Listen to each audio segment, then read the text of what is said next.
Effectively, the products produced from the company's operations are used in abundance on a day-to-day basis, in particular for zircon, which is strongly underpinned by growth in China, and also in the titanium market with the production of pigment, which is used both in developing and developed infrastructure.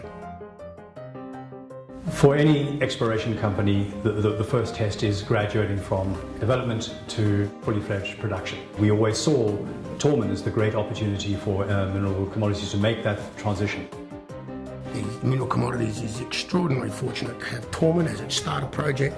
It is unique insofar of its grade, being the highest grade mineral sands deposit in the world and one of the lowest cost operators in the world, given the grade.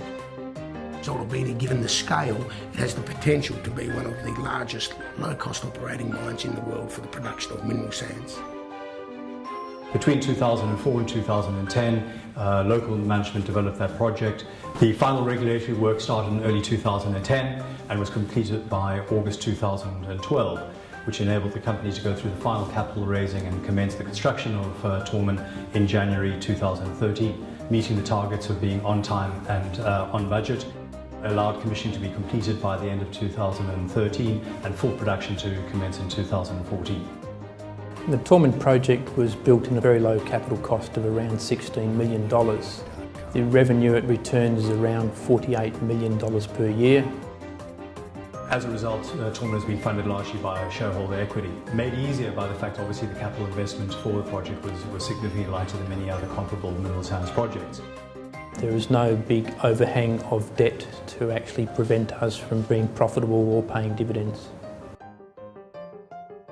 Has commissioned and operated the plant for some 5 months, is now looking at debottlenecking and upgrading the existing secondary concentrator plant from its current nameplate capacity of 42,000 tonne to circa 50 to 55,000 tonne. Various optimisation opportunities where we can expand existing plant capacity, double production in the very short term for a very modest capital outlay. While we're transitioning and developing the Torman project, that's obviously given us the opportunity to really focus on the outstanding issues and primarily environmental and social issues of Zolobini. Zolobini is a much larger project both in scale and resource size, and therefore gives longevity to the company's future with a mine life of 25 years. So accordingly, it is a company maker.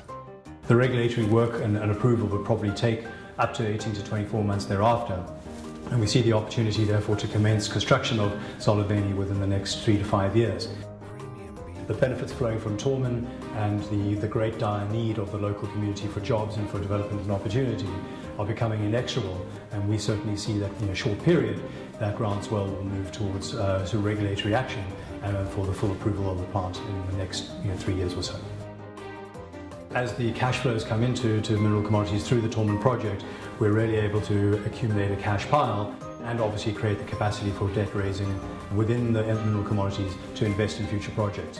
Not only does that create the opportunity in the first instance to pay significant dividends to shareholders, but create the capacity for significant future investments, both in the expansion of Torman and Zolobini and any other projects that the company may identify.